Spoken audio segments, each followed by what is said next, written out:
Hi friends, welcome to Prerana and Sadhana class. ఫిబ్రవరిలో భాగంగా 4వ పార్ట్గా అయోధ్యలో ఘనంగా బాలరాముడి ప్రాణ ప్రతిష్ఠ గురించి తెలుసుకుందాం. మరి ఉత్తరప్రదేశ్లోని అయోధ్యలో కొత్తగా నిర్మించిన రామాలయంలో 2024 జనవరి 22న 5 ఏళ్ల బాలరాముడి రామ్లల్లా విగ్రహానికి ప్రాణ ప్రతిష్ఠ కార్యక్రమం జరిగింది. గర్భగుడిలో ప్రధాన యజమాని కర్త హోదాలో ప్రధాని నరేంద్ర మోడీ చేతుల మీదుగా ఈ కార్యక్రమం అనేది జరిగింది. 2024 జనవరి 22న మధ్యాహ్నం 12:29 ఆలయంలోని గర్భగుడిలో మేఘలగ్నంలో అభిజిత్ ముహూర్తం 84 సెకండ్ల వ్యవధిలో రామ్లల్లా ప్రాణప్రతిష్ఠ కార్యక్రమం నిర్వహించారు. మరి గజేశ్వర్ శాస్త్రి ద్రావిడ్ నేతృత్వంలో కాశీకి చెందిన లక్ష్మీకాంత్ దీక్షిత్ ప్రధాన ఆచార్యులు 121 మంది ఋతివక్కులు ఈ వేడుకను నిర్వహించారు. అయోధ్యలో ప్రాణప్రతిష్ఠకు ముందు జరిగే పూజాది కార్యక్రమాలు జనవరి 16వ తేదీన ప్రారంభమయ్యాయి. జనవరి 21న ముగిశాయి.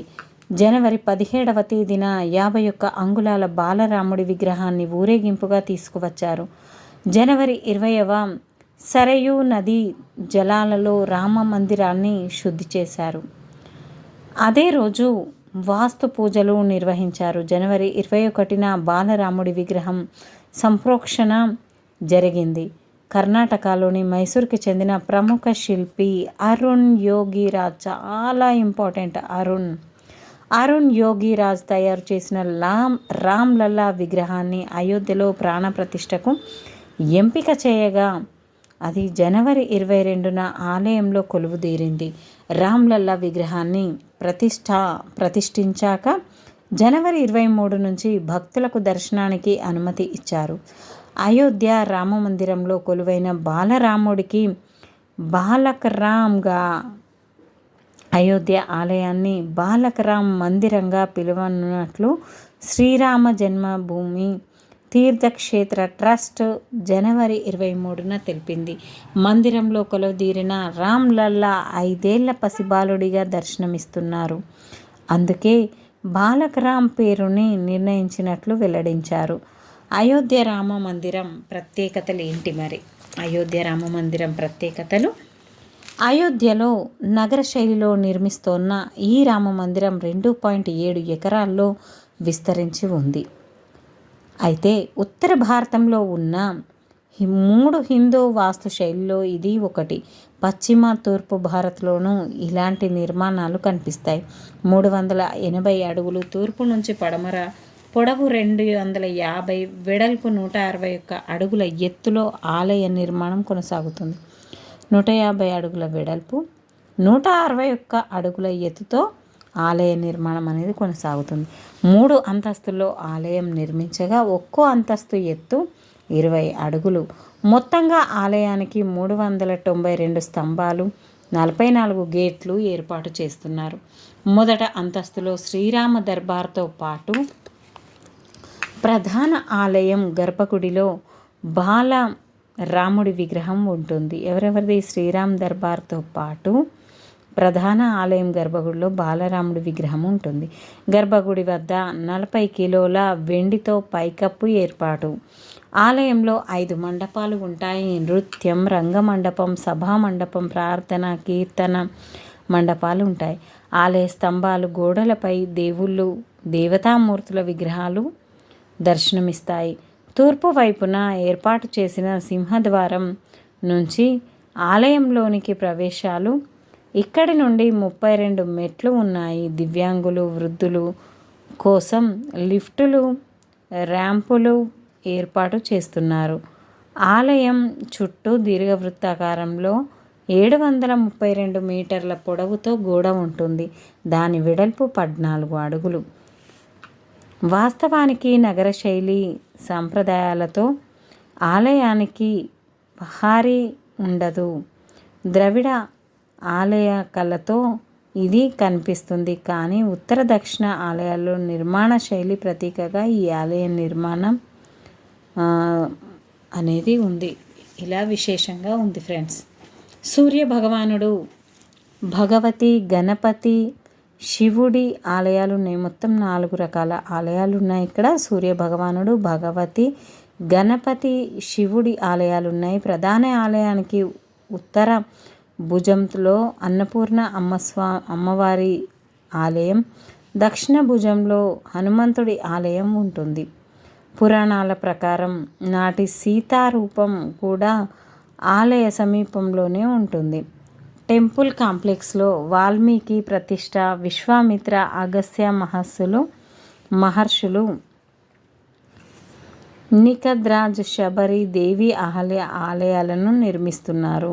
నైరుతి భాగంలో ఉన్న నవరత్న కుబేర్ తిలపై ఉన్న పురాతన శివుడి ఆలయాన్ని పునరుద్ధరించారు. అక్కడ కేటాయింపు విగ్రహం ఏర్పాటు.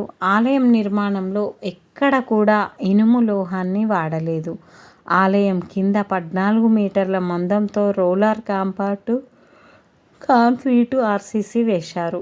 భూమిలోని తేమ నుండి ఆలయానికి రక్షణ గ్రానైట్తో 21 అడుగుల భూమి ఎత్తైన పునాది నిర్మించారు.